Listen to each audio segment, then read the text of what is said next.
For as the body without the spirit is dead, so faith without works is dead also. These words come from the Epistle of James, perhaps one of the most shaking, most uncomfortable texts in the entire Bible. Think about it for a moment. A body that doesn't breathe, whose heart doesn't beat, that doesn't move. It is merely a shell, a corpse. And that is exactly how the sacred texts describe a faith that doesn't translate into action, a dead corpse. The story I'm about to tell you today isn't just an old debate left to gather dust between the pages of theology books. This story is a shattering manifesto on what it means to be human, to possess a conscience, and to carry the light even in the darkest of times. To understand this, we need to rewind the clock a bit. We're going to Poland in the 1930s. Under the gray skies of Warsaw, people are on edge. Even though the terrifying footsteps of the Second World War are still heard only from a distance, the air smells of gunpowder, fear, and uncertainty. Economic depressions have emptied dinner tables. Political chaos has clouded minds. Everyone is looking for a savior, a miracle, or at the very least, a safe harbor to take shelter in. Right in the heart of this chaotic atmosphere, behind the thick walls of a convent, lives a humble woman who will silently influence world history. Her name is Sister Faustina Kowalska. She is a simple member of the Congregation of Our Lady of Mercy. From the outside, you would see an ordinary nun, head bowed, gliding silently through the corridors. But within her inner world, a storm is raging, one as deep as the oceans, pushing the limits of the human mind. Faustina is experiencing a series of interior revelations, or in theological terms, interior locutions, that will impact the course of human history. She hears a voice, but this isn't that familiar, comforting voice patting you on the back saying, "Don't worry, everything will pass." Quite the opposite. The voice she hears lays upon her a very difficult, very radical, and inescapable task. The central theme of these revelations is a concept most of us are familiar with, God's mercy. But hold on, don't let your mind immediately jump to that soft, passive perception of tolerance that covers every mistake and requires no cost from you. The mercy in Faustina's vision is something completely different. This mercy is presented not just as a divine grace descending from the heavens, but also as a human responsibility, a heavy duty. Imagine that critical moment when Faustina's spirituality crystallized. She picks up her pen and notes down paragraph 742 in that famous notebook we know today as the diary. We don't know if her hands were trembling as she wrote down the instructions Jesus Christ gave her on how to practice mercy, but the weight of the words she wrote is felt even today. Because Jesus' words are not in the nature of advice, it's not a suggestion saying, "It would be nice if you did this." This is a categorical demand, a command. The voice says, "I am giving you 3 ways of exercising mercy toward your neighbor. The first, by deed. The second, by word. The third, by prayer. In these 3 degrees is contained the fullness of mercy, and it is an unquestionable proof of love for me." Notice closely, it speaks of a proof of love. And perhaps the most striking part is this. This instruction shatters our comfortable understanding of piety. Traditionally, most of us view prayer as the highest spiritual activity, don't we? When we face a problem, we say, "I'll pray for it," and we believe that is sufficient. Our conscience is relieved. We say, "I've done my part. The rest is up to God." However, Faustina's vision, while not rejecting this hierarchy, slaps us in the face with a jarring truth. Prayer alone is not enough. In Faustina's theology, there is an inseparable, vital link between intention and execution. The warning Jesus whispered to her is crystal clear. Even the strongest faith is nothing without action. This statement is the most powerful modern echo of the Apostle James's principle that faith without works is dead. When you think about it, this is actually a terrifying challenge. The message received by Faustina declares war on what Dietrich Bonhoeffer called cheap grace. It is a rebellion against that easygoing understanding that expects forgiveness without repentance, is content with baptism without action, and wants grace without carrying the cross. The expressions in the revelation are so sharp they leave no room for escape. I demand deeds of mercy. You are not to shrink from this or try to excuse yourself from it. I demand. Not I request, not I hope, I demand. This demand is theologically a requirement of the covenant between God and man, meaning to accept mercy implies being automatically compelled to transform into a distributor of mercy. This is not an optional charity project, it is a mandatory existential transformation. In this documentary, we will deeply examine this triple formula recorded by Faustina, the 3 degrees of mercy. But as we do this, we won't just be conducting a theology lesson. We'll see how these 3 degrees, deed, word, and prayer, correspond to the 3 fundamental faculties of human nature: the will, the intellect, and the spirit. More importantly, using data from modern psychology and sociology, we'll discover how this teaching actually offers a practical and healing response to man's search for meaning. We'll talk, with scientific data, about how action fights depression, how words repair relationships, and how prayer transcends physical limits. Because the path Faustina shows us is not a path where we can hide behind the excuse of, I don't have the means. Jesus' instruction is very clear. If you cannot show mercy by deed, then by word. If not by word, then by prayer. So there is no escape. Mercy is a universal path that can be practiced in every condition, at every capacity. If you're ready, let's begin this journey, both mystical and rational, to understand why faith without action is no different than a corpse. Our first stop is the most difficult step of the formula, the one that requires the most sweat and labor, the first degree, that is, action.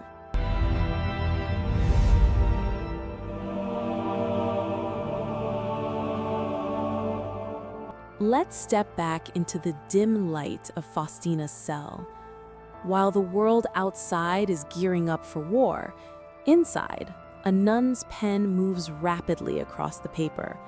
The date is the 1930s.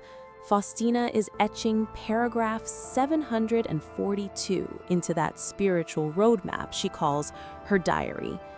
This paragraph marks a turning point in Christian mysticism because it transforms mercy from an abstract emotion into a concrete methodology.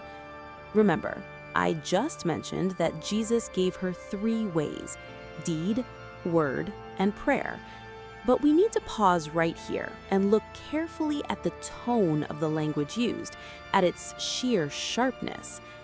Usually, in mystical revelations, we expect a softer, more comforting language. Phrases like, please do this, if you wish, or if it is possible. But in the words Faustina recorded, there is no such luxury of politeness, no offering of options. The expressions are as clear and precise as a military order. I demand from you deeds of mercy. Notice closely, he doesn't say, I request. He says, I demand. Why so harsh? Why so uncompromising? Because, looked at theologically, this demand is a requirement of the ancient covenant between God and man. Grace, yes, is a gratuitous gift. God gives his love for free. However, it is mandatory that this gift does not stay within you to rot, but that it bears fruit. Here, Faustina's teaching shows a striking parallel with the ideas of another great theologian of the 20th century, Dietrich Bonhoeffer, who sacrificed his life standing against the Nazi regime. Bonhoeffer speaks of the concept of cheap grace. What is cheap grace? It is asking for forgiveness without repentance, hoping for heaven without paying the price, claiming to believe without moving into action. It is saying, I believe, therefore I am saved, so it doesn't matter what I do anymore. The revelation that came to Faustina lands like a slap in the face of this very cheap grace mentality. It is as if Jesus is saying to her, If you accept my mercy, you are compelled to transform into a source of mercy yourself. This isn't a charity suggestion of the do this and earn brownie points variety. This is an existential necessity of transformation. If you accept it, you must distribute it. If you inhale air, you must exhale. You cannot hold it. If you hold it, you suffocate. So how is this necessity to be applied? Here lies the genius of the formula. The structure we call the 3 degrees of mercy, deed, word, and prayer, is not a random laundry list. This sequence is a spiritual X-ray of human nature and human anatomy. First, there is deed. This corresponds to our will and our body. It is our power to move a stone in the physical world, to bind a wound. It is the most tangible. Second, there is word. This corresponds to our intellect and our ability to communicate. It is our power to speak the truth, to console, to mend a heart. And third, there is prayer.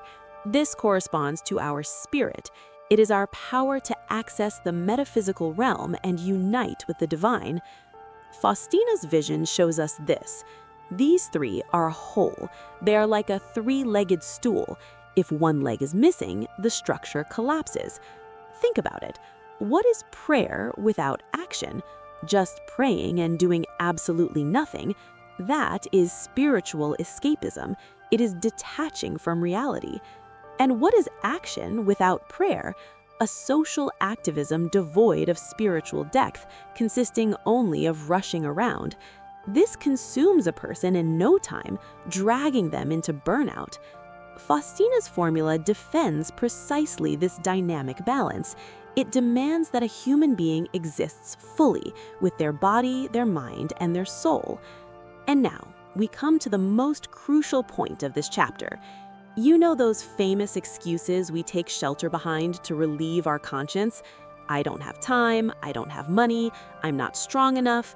Who am I to change the world? Paragraph 742 of Faustina's diary takes every single one of those excuses and tosses them in the trash. Jesus' instruction leaves no loophole, no place to hide. If you cannot show mercy by deed, then by word. If you cannot by word, then by prayer. This means no believer, no human being can say, I don't have the means. Because maybe you don't have money, so you can't provide physical help. Maybe you are sick, unable to get out of bed, so you can't perform deeds. But you can speak, you can console. And what if you can't speak? What if you have no voice? Then you can pray, because the capacity for prayer is completely independent of physical or financial means and is present in every soul. So the system is rigged in such a way that you don't get a pass. At every moment, in every condition, whether you are a CEO or a prisoner in a hospital bed, there is absolutely a degree of mercy you can apply. This might seem like it places a heavy responsibility on a person. It might create a feeling of, I must be on alert at every moment. But actually, when looked at deeply, this is a massive freedom, because it means you can make every moment of your life, even the moments you feel most helpless, meaningful. No moment is wasted. No effort goes unrequited. With this vision, Faustina challenges the greatest disease of modern man, meaninglessness. She tells us, your life is meaningful as long as you touch others. Now that we have placed this theoretical framework in our minds, it is time to get boots on the ground. Time to roll up our sleeves and face the dirty, complex, real face of life. We will focus on the first degree, action. But wait, when we say action, we're not just talking about giving alms or helping an elderly person cross the street. In the modern world, within the complex economic and social networks of the 21st century, what does mercy by deed actually mean? In the next chapter, we will confront the scientific facts of not just doing good, but of how you change your own brain chemistry while doing it, the reality of the helper's high. Get ready, because what I'm about to tell you concerns not just your soul, but your biology as well.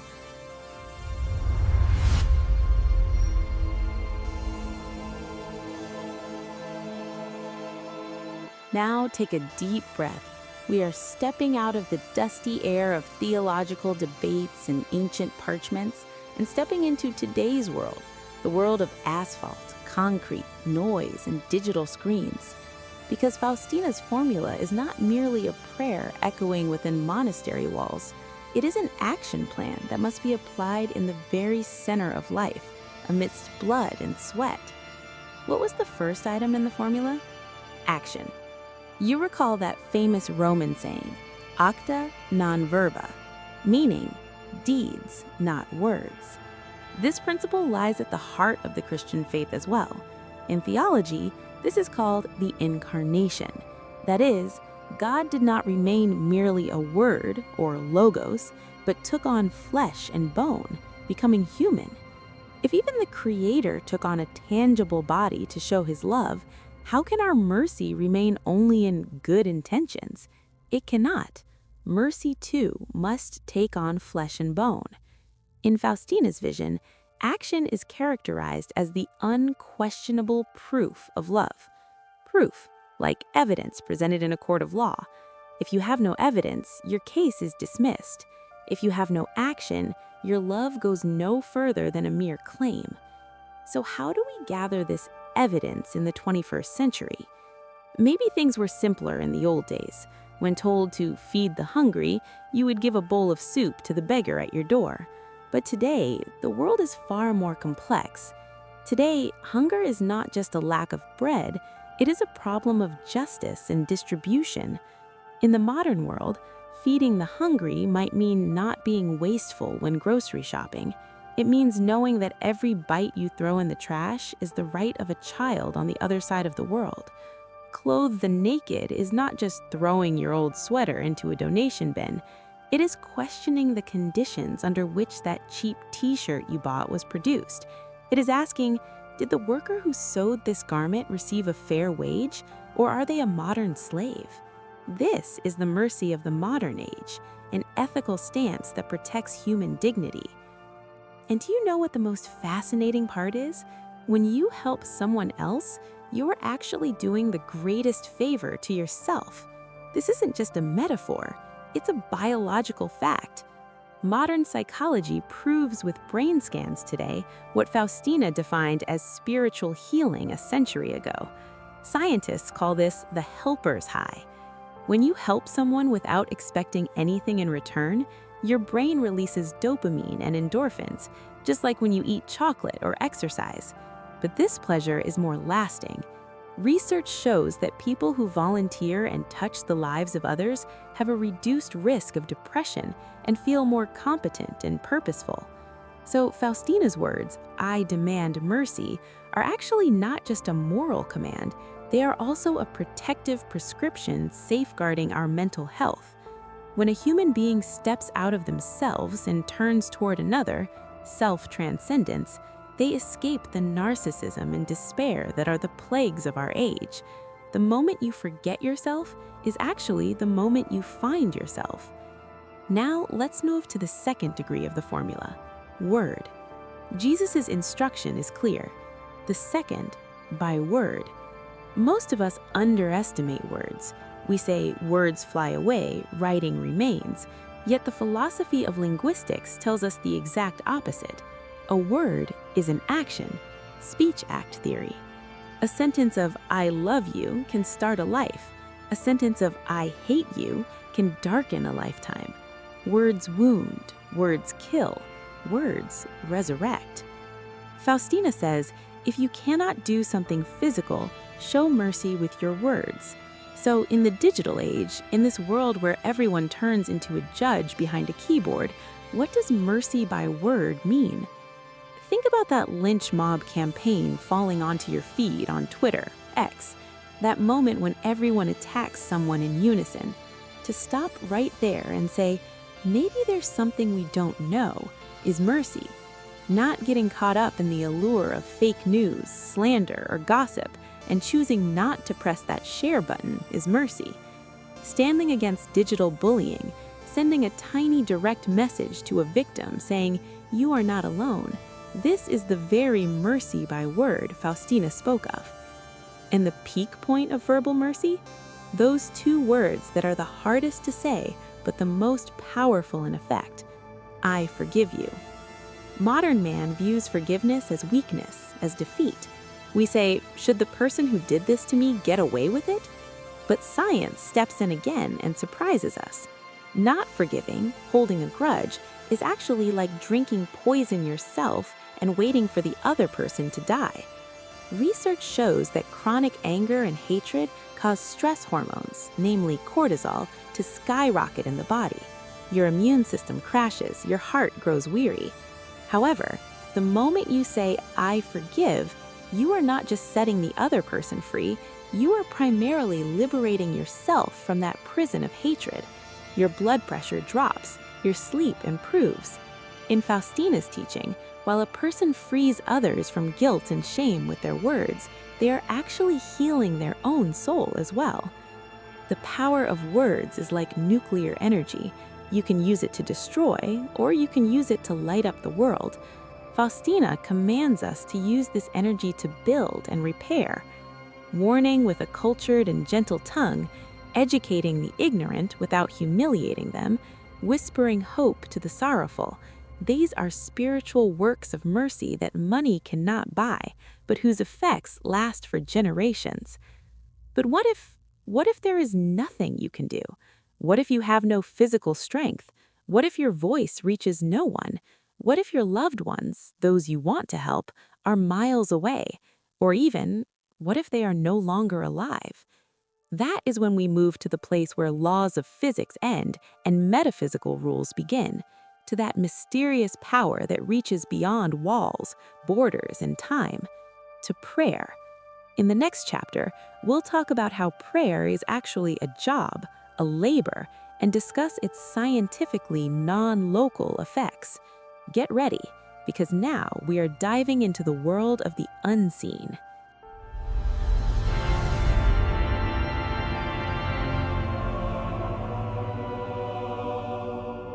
Do you know what the most infuriating part of being human is?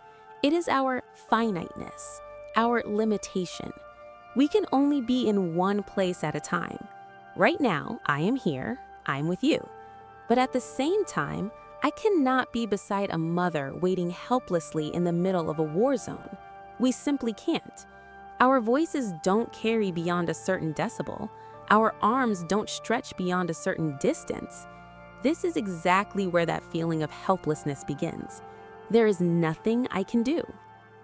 This is precisely where the third degree of Faustina's formula, prayer, steps in, right when we crash into that wall of helplessness.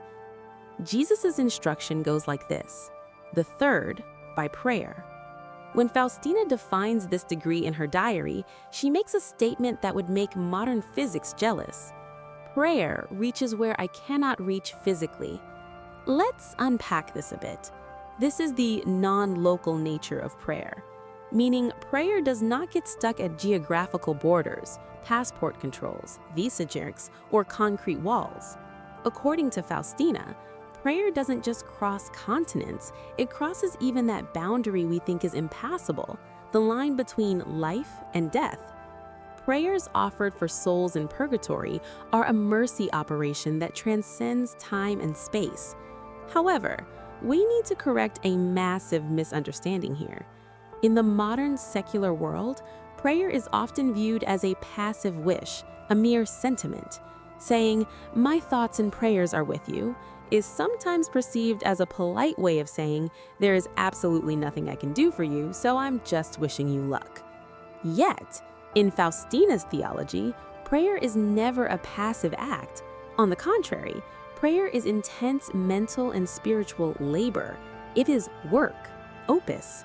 For Faustina, prayer is the sweat of the soul. It is the massive effort spent to gather your attention, to force your will, and to establish that metaphysical connection. For instance, the prayer we call the Chaplet of Divine Mercy is for Faustina an active tool used to appease God's anger and draw down grace upon the world. Or, every day at 3 p.m., the hour of mercy, when Jesus breathed his last on the cross, stopping whatever work you are doing to focus on his suffering. This is the sanctification of time. It is a battle of the will waged to pause for a moment amidst the daily hustle and keep the consciousness of mercy alive. This is a discipline. This is labor. And again, science confirms the results of this mystical labor in a surprising way.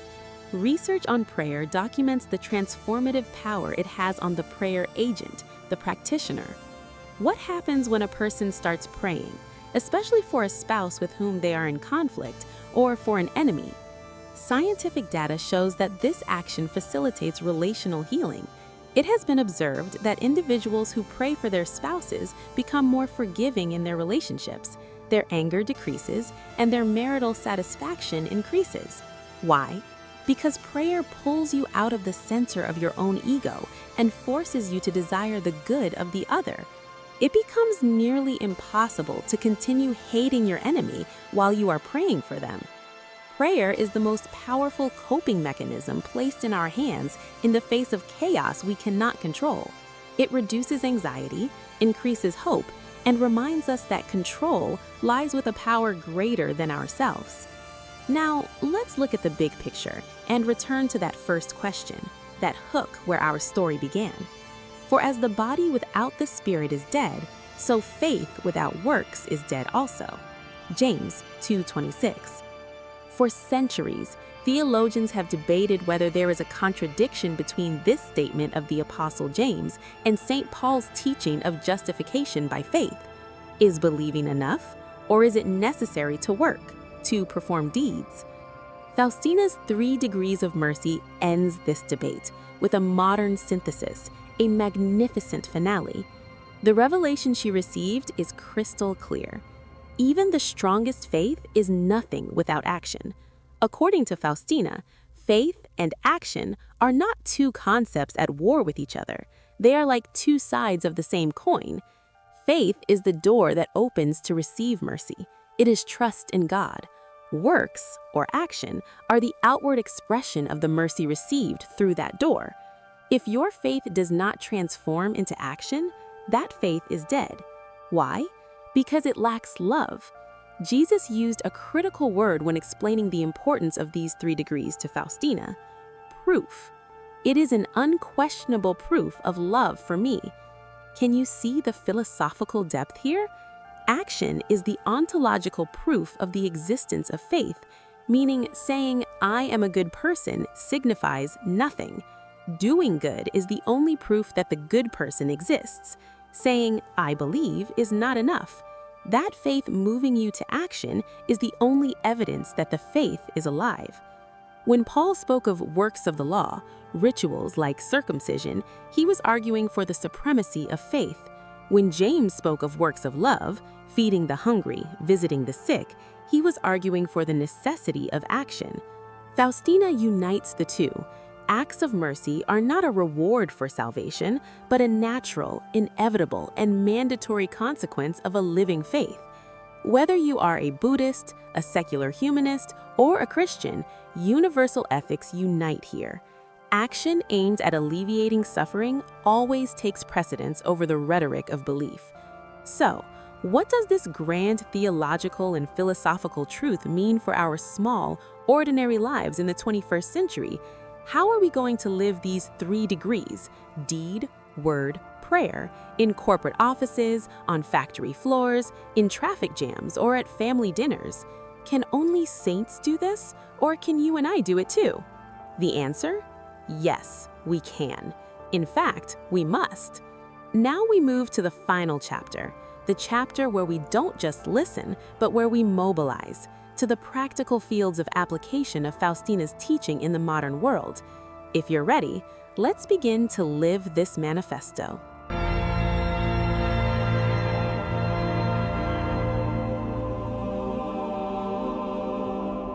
We have stepped out of that tiny monastery cell in Warsaw, scaled the peaks of theology, and dove down into the neurons of our brains. Now, it is time to plant our feet back on the ground, on the cold, hard concrete of today, because St. Faustina's formula of the 3 degrees of mercy remains a dead letter if it is confined only to Sundays or moments of special prayer. This formula is a lifestyle that must last 24 hours a day, 7 days a week.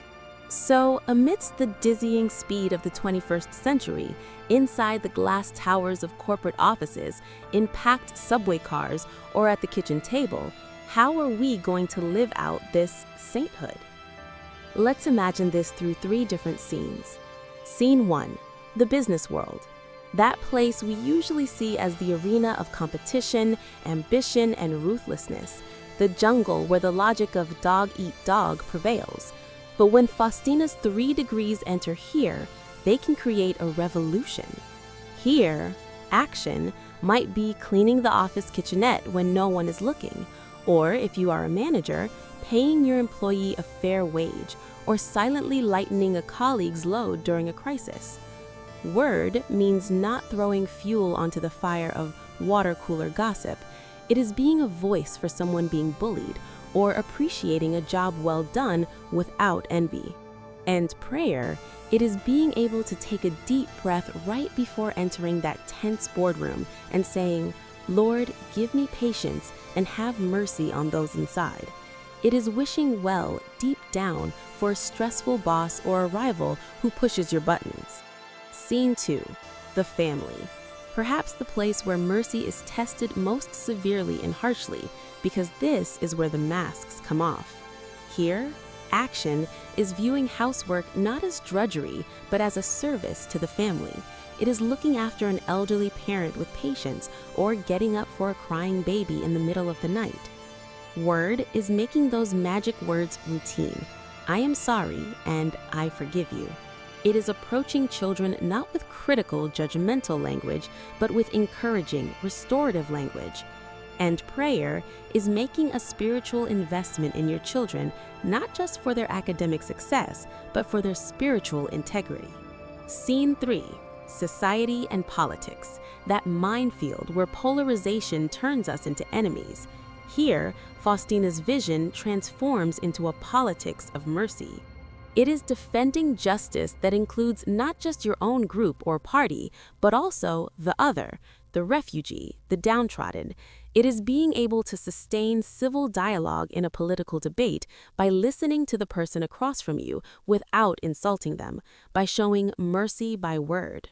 Do you know what happens when we do this? Sociologists call it social capital. The glue that holds a society together is trust. It is reciprocal aid. Faustina's words, "Mankind will not have peace until it turns with trust to my mercy," refer not only to individual inner peace, but also to social peace. Without the balance of justice and mercy, no society can remain standing. The contribution of voluntary labor, that is, uncompensated acts of mercy, to the global economy is measured in billions of dollars. So mercy is not just a spiritual value, it is an economic and social asset. And here we are at the end of the road. That divine demand whispered to a nun in Warsaw during the dark days of the 1930s stands before us today. In summary, the magnificent integration Faustina offers us is this. Prayer, spirit, connects us to God. Word, mind, connects us to each other. Action, body, connects us to the world. When these 3 come together, a human being is saved from fragmentation. They become whole, they become complete, and only then do they become, in Faustina's words, a living reflection of divine mercy. Remember that terrifying question we asked at the beginning of the documentary, is faith without works dead? Yes, it is dead.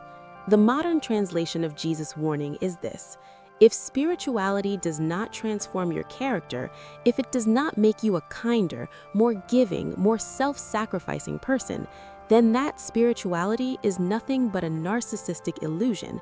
It is self-deception. Faustina's call is not just for Catholics, Christians, or religious people. It is for all modern humanity seeking meaning and healing.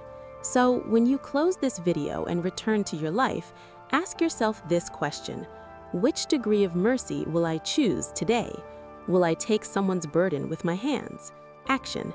Will I mend someone's heart with my tongue? Word. Or will I send a prayer with my soul to places I cannot reach? Prayer. The choice is yours. But remember, the world is in need of your mercy, and perhaps your own soul needs it even more than the world does. Thank you for watching. Stay with mercy.